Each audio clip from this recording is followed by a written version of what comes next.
कैसे लगाया तूने? पता नहीं कितने लाख का सूट है ये। 6 लाख रुपए। मेरे हाथ लगाने से इनका जो 6 लाख का सूट है वो खराब हो जाएगा, इसलिए मेरी अनिका ना कभी ऐसी कोई चीज पहनती ही नहीं जो हाथ लगा के खराब हो जाए। जावेरी खानदान में मैम्बो अंकल सबसे अमीर इंसान थे। अमीरी में और बातों में उनसे कोई भी नहीं जीत सकता था। यही वजह थी कि जब मैम्बो अंकल ने अनिका पर निशाना साधा तो उसे चुपचाप सुन लेना पड़ा। लेकिन जब अनिका की नजर नक्श पर पड़ी, जो अभी भी मुस्कुरा रहा था, तो अनिका का दिल भर आया।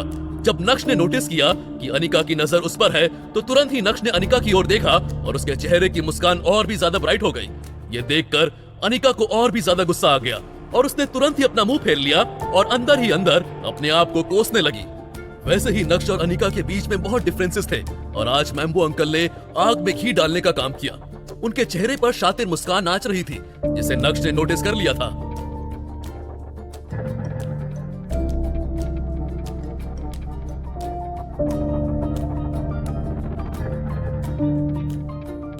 वाओ, मैम्बो अंकल, ये शैंपेन तो काफी कीमती लगती है। आपकी चॉइस की तो दाद देनी पड़ेगी। ये भी तो काफी महंगी लगती है, जैसे आपका ये सूट है। सो ये हाथ कैसे लगाया तूने? पता नहीं कितने लाख का सूट है ये। 6 लाख रुपए। तमीज नाम की चीज नहीं है ना तेरे अंदर? मैम्बो अंकल बहस करने के लिए हमेशा तैयार रहते थे। उन्हें छोटी छोटी बातों को बड़ा बनाने में बहुत मजा आता था। मैम्बो अंकल के बिहेवियर से नक्श को कोई फर्क नहीं पड़ा और मैम्बो अंकल की ओर देखते हुए तंज मारते हुए कहा, सॉरी, ये हाथ मैं ठीक है। अरे आप घबराइए मत प्लीज, आप नाश्ता कीजिए। वो क्या है ना कि बैम्बो अंकल को लगा कि मेरे हाथ लगाने से इनका जो 6 लाख का सूट है वो खराब हो जाएगा, इसलिए मेरी अनिका ना कभी ऐसी कोई चीज पहनती ही नहीं जो हाथ लगा के खराब हो जाए। और मेरी अनिका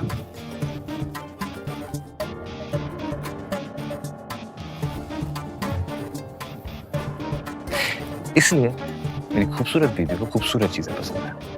वो सिर्फ ज्वेलरी पहनती है और वो भी बेशकीमती। ये बोलते हुए नक्श ने अनिका को अपनी ओर खींचा, जो नक्श की बात सुनकर पूरी तरह से स्टंट थी। इन 2.5 सालों में नक्श जितनी बार भी जावेरी खानदान के स्पेशल ओकेजन्स में गया, उसका हमेशा इसी तरह से मजाक बनाया जाता था। लेकिन नक्श की कुछ भी बोलने की हिम्मत नहीं होती थी। लेकिन आज नक्श ने सभी को शॉक कर दिया था। चित्रा को तो अपनी आंखों पर यकीन नहीं हो रहा था। ये कीमती नेकलेस देख रहे हैं आप? इसे ड्रीम लवर नेकलेस कहा जाता है।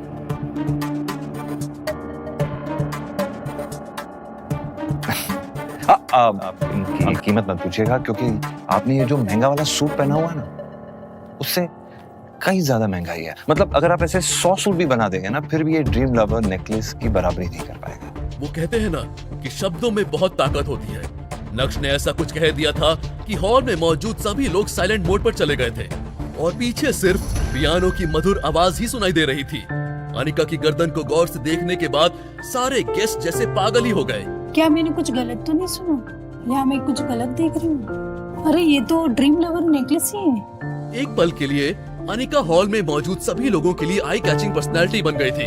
सभी की नजरें उसी पर टिकी हुई थी और ये देखकर उसे बहुत अच्छा लग रहा था। वो काफी सेटिस्फाइड फील कर रही थी और करेगी भी क्यों नहीं। एक औरत क्या चाहती है? यही कि सब उसकी तारीफ करें और अनिका के साथ यही तो हो रहा था। कुछ समय पहले अनिका को नीचा दिखाया गया था और अब देखिए अनिका टॉप पर पहुंच गई थी। उसी समय अनिका ने अपना ध्यान नक्श पर लगाया, जो ठीक उसके बाजू में खड़ा था। चित्रा के साथ साथ अब अनिका को भी यकीन हो गया था कि नक्श बदल गया है। खैर ये समय नक्श के अंदर आ रहे चेंजेस जानने का नहीं, बल्कि अपनी और ज्यादा वाहवाही लूटने का था। इसलिए अनिका बार बार अपना हाथ ड्रीम लवर पर लगाते हुए सभी को दिखाने और साथ ही साथ जलाने की कोशिश कर रही थी। तुम सब लोगों को बेवकूफ बना रहे हो। अरे कैसा ड्रीम लवर? तुम लोगों के पास इतने पैसे कहां से आ गए कि तुम ड्रीम लवर खरीद सको? मुझे यह पक्का यकीन है कि अनिका ने नकली ड्रीम लवर नेकलेस पहना हुआ है। हालांकि उन्हें पता था कि वो असली ड्रीम लवर ही है, लेकिन इस समय वो अपनी बात को सामने रखते हुए उसे फेक बताने की कोशिश कर रहे थे। उन्हें लग रहा था कि लोग उनकी बात पर यकीन करेंगे और ये बात आगे तक जाएगी।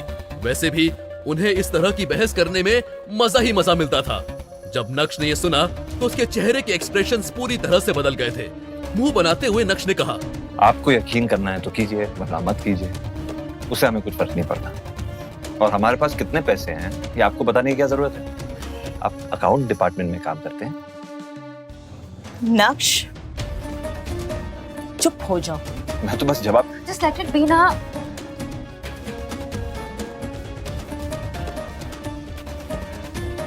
भाई साहब, नक्श आपसे बहुत छोटा है, कभी कभी गुस्सा आ जाता है तो वो छोटे बड़ों का लिहाज भूल जाता है, पर आप तो बड़े हैं, आप क्यों ये सब फालतू की बहस में पड़ रहे हैं? छोड़िए ना, जाने दीजिए।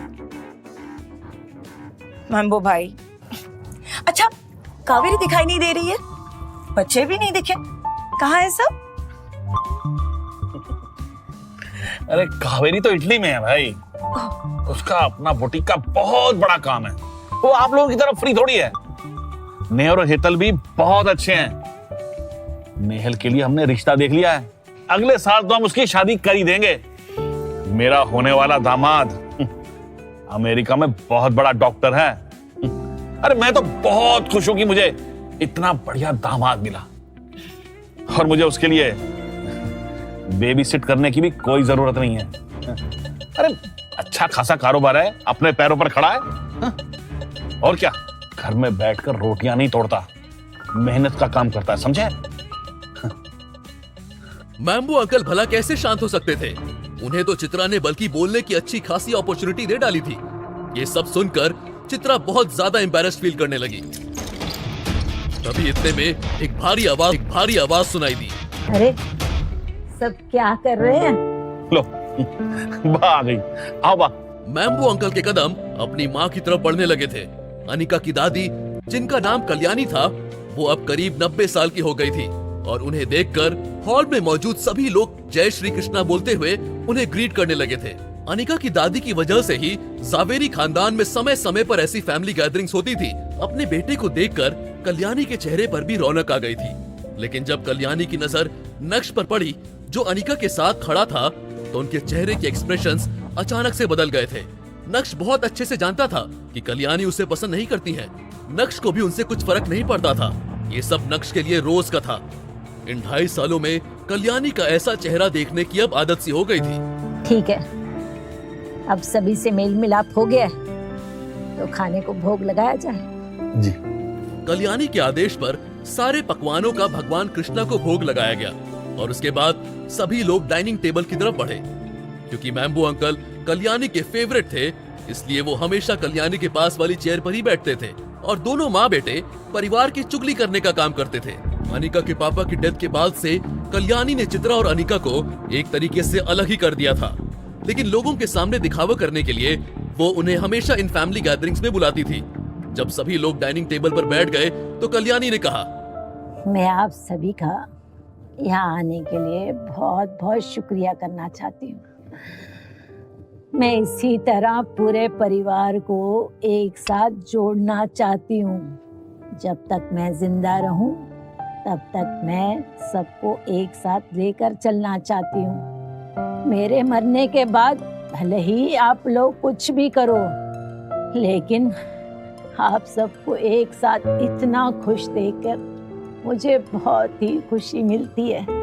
उम्मीद करती हूँ कि इसी तरह पूरा परिवार हमेशा एक साथ रहेगा और कभी भी एक दूसरे का साथ नहीं छोड़ेगा। प्यार भरा भाषण देने के बाद डिनर की शुरुआत हुई। डिनर में ढोकला, गाठिया, ठेपला, खांडवी, कढ़ी, बाप रे, इतना कुछ था कि डिशेस का नाम लेते लेते ही पेट भर जाएगा। जब नक्श की नजर डिनर स्प्रेड पर पड़ी तो उसके मुंह में पानी आने लगा था। खाने पीने के मामले में नक्श की डाइट बहुत अच्छी थी। जैसे ही खाने की शुरुआत हुई, वैसे ही नक्श अपनी धुन में खाना खाने लगा। वो बेफिक्रे की तरह अलग अलग डिशेस के मजे लेने में लगा हुआ था। अनिका और चित्रा ने भी नक्श को कई बार देखा, लेकिन नक्श ने ऐसे प्रिटेंड किया जैसे मानो उसने उन दोनों को देखा ही नहीं हो। नक्श के ईटिंग मैनर्स भी बुरे नहीं थे, बस वो खाना सभी से बहुत फास्ट खाता था और इसी वजह से सब उसे घूरते थे। लेकिन अगर नक्श खाना खाते हुए इस सब के बारे में सोचेगा तो वो ठीक से खाना नहीं खा पाएगा। खाना खाते हुए अचानक से कल्याणी ने बोलना शुरू किया।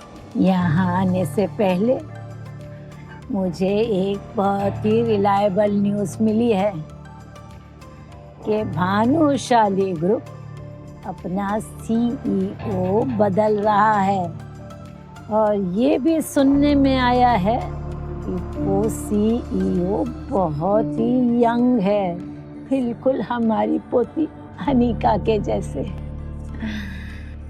शायद 2-3 दिन में ऑफिशियली अपॉइंट कर दिया जाएगा। कल्याणी की बात खत्म होते ही वहाँ मौजूद सभी के चेहरों पर सरप्राइज एक्सप्रेशन देखा जा सकता था। फुसफुसाने का दौर भी शुरू हुआ और सभी के मन में कुछ बेसिक कॉमन सवाल थे कि भानुशाली ग्रुप अचानक से अपना सीईओ क्यों बदल रहा है। उस कंपनी में ऐसी भी क्या उथल पुथल हो गई है कि उन्हें सीईओ बदलने की जरूरत पड़ रही है। वो नया सीईओ कौन होगा, वो क्या नए चेंजेस लेकर आएगा, भानुशाली ग्रुप का फ्यूचर प्लान क्या है, वगैरह वगैरह।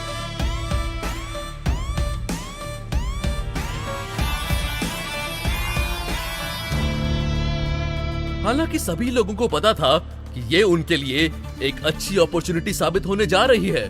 जावेरी खानदान भी बिजनेस के मामले में सूरत के अंदर कम पॉपुलर नहीं था और उनके साथ कई छोटी बड़ी कंपनीज भी काम करती थी, लेकिन अब उन्हें भानुशाली ग्रुप के साथ मिलकर काम करना था क्योंकि भानुशाली ग्रुप मार्केट में बहुत स्ट्रॉन्ग था और कुछ कुछ कंपनीज होती है ना जिनका नाम सुनकर ही काम हो जाता है।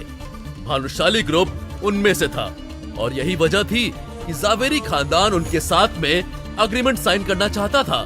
यकीन मानिए, अगर ये अग्रीमेंट साइन होता है तो इससे जावेरी खानदान को बहुत फायदा होगा। जावेरी खानदान की ऊंचाई की नई शुरुआत हो जाएगी।